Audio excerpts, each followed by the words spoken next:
अगर आप अपने बीवी बच्चों को अपने माँ बाप और भाई के सहारे अपने पैतृक गांव में छोड़कर आप अपने भाई के पढ़ाई के लिए, माता पिता के दवाई के लिए और अपने बीवी बच्चों के अच्छे परवरिश के लिए अगर आप अपने गांव, अपने घर से दूर दूसरे शहर जाकर कमा रहे हैं और आप कभी कभी गांव आ रहे हैं, तो आप अपने बच्चों से हाल खबर जरूर लें।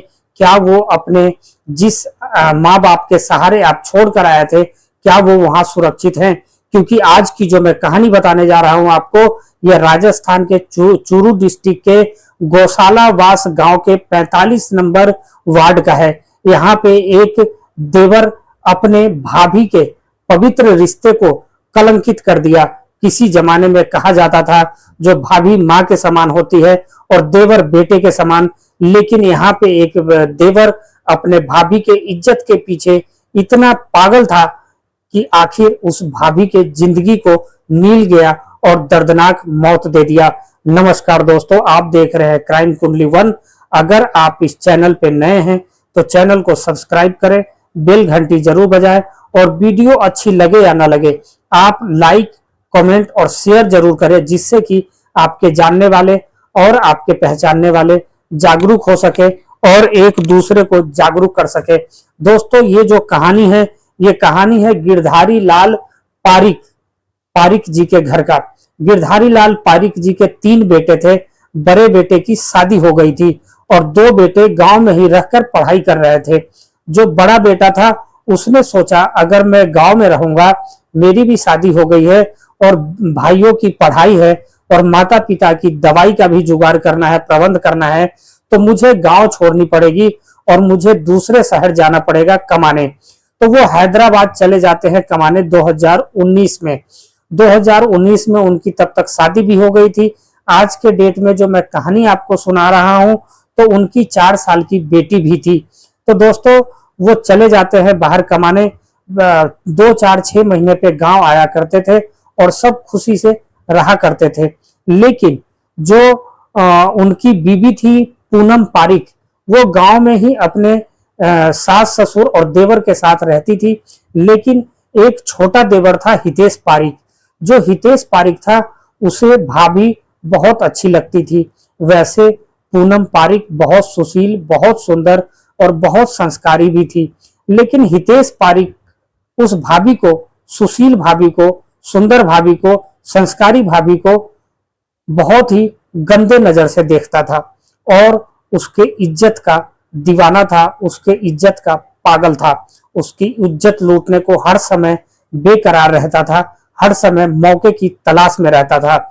यही मौका उसको एक दिन मिल जाता है 7 सितंबर 2025 को। 7 सितंबर 2025 को हितेश की माँ और बाप बाहर सुबह ही चले जाते हैं किसी मंदिर में पूजा अर्चना करने। घर में रह जाती है हितेश और हितेश की भाभी और वो 4 साल की उसकी भतीजी। हितेश को लगा जो आज ही मौका है भाभी के इज्जत को लूटने का। वैसे तो इस इज्जत को लूटने के लिए, भाभी के इज्जत को लूटने के लिए वो कई महीनों से, पिछले 6-7 महीने, 1 साल से लगा हुआ था, बार बार कोशिश कर रहा था।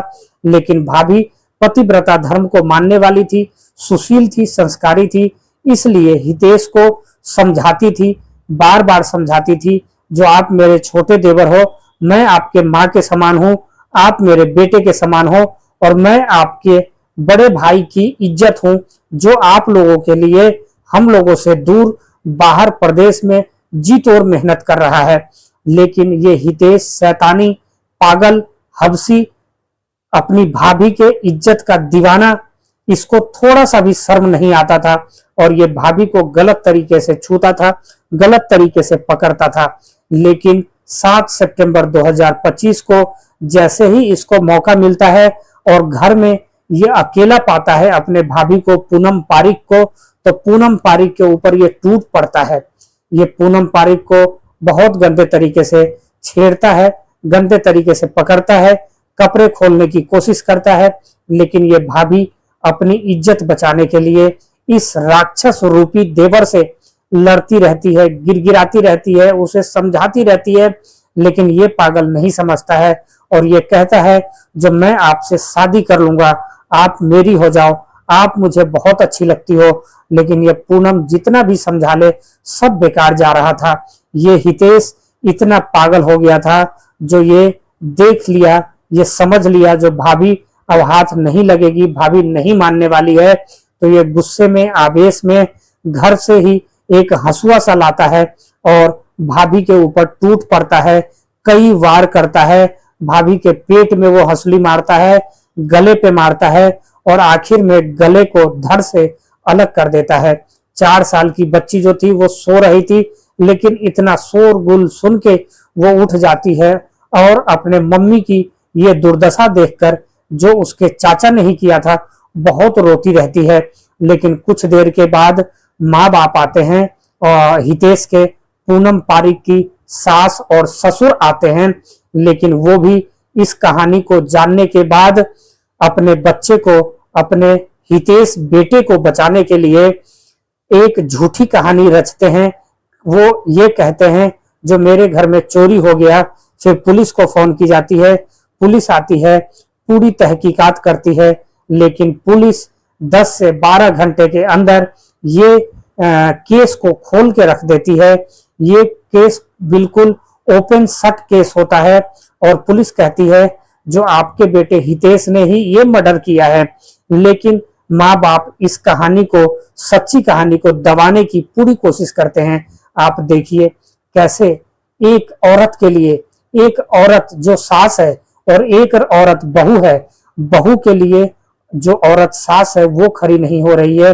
इस सास को सब पता था जो उसका छोटा बेटा हितेश उसके बहू को बहुत परेशान करता है, लेकिन इज्जत बाजार में न उछल जाए इसलिए अपने बेटे को समझाने बुझाने के बजाय वो अपनी बहू को ही डांटती रही, डपटती रही।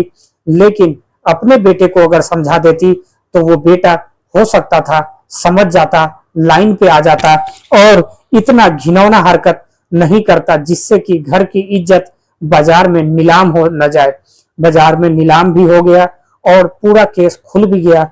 अब वो कहीं भी मुंह दिखाने के लिए नहीं है। लेकिन मेरा ये कहना है अगर औरत, बहू, बेटी खुद के अपने घर में सुरक्षित नहीं है तो कहां सुरक्षित होगी। मेरा मानना है जो सिर्फ इन बातों का जो दोषी है वो सिर्फ हमारा कानून है, क्योंकि कानून इतना कड़ा नहीं है जो अगर कोई मर्डर कर दे, कोई रेप कर दे, कोई किसी को छेड़ दे तो ये बात 4 दीवारी के अंदर ही दफन हो जाती है। अगर कानून हमारा इतना टाइट हो तो ये घटना मुझे लगता है जो कभी हो ही ना। अगर कानून टाइट हो तो ऐसे क्रिमिनल्स के माइंड में, ऐसे लोगों के माइंड में, ऐसे लोगों के दिमाग में डर रहेगा और वो ये घटना करने से बचेंगे।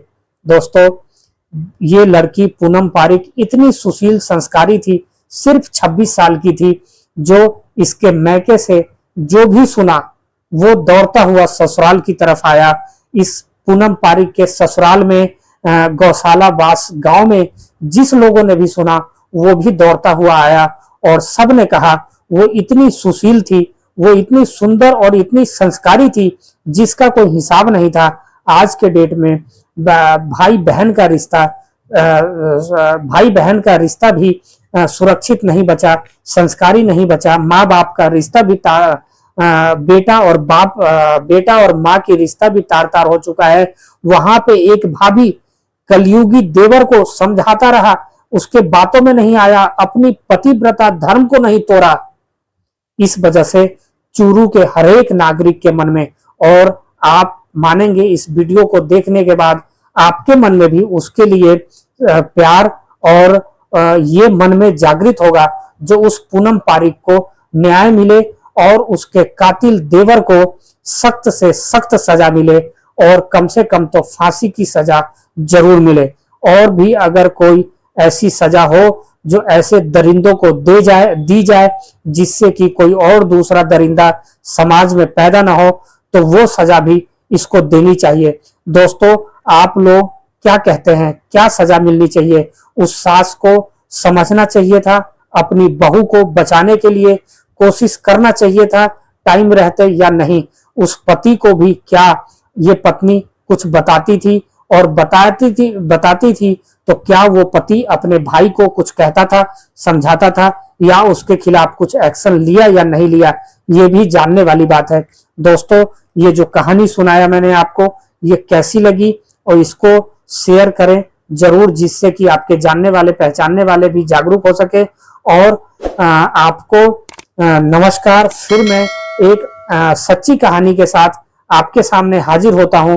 तब तक के लिए जय हिंद, जय भारत, नमस्कार।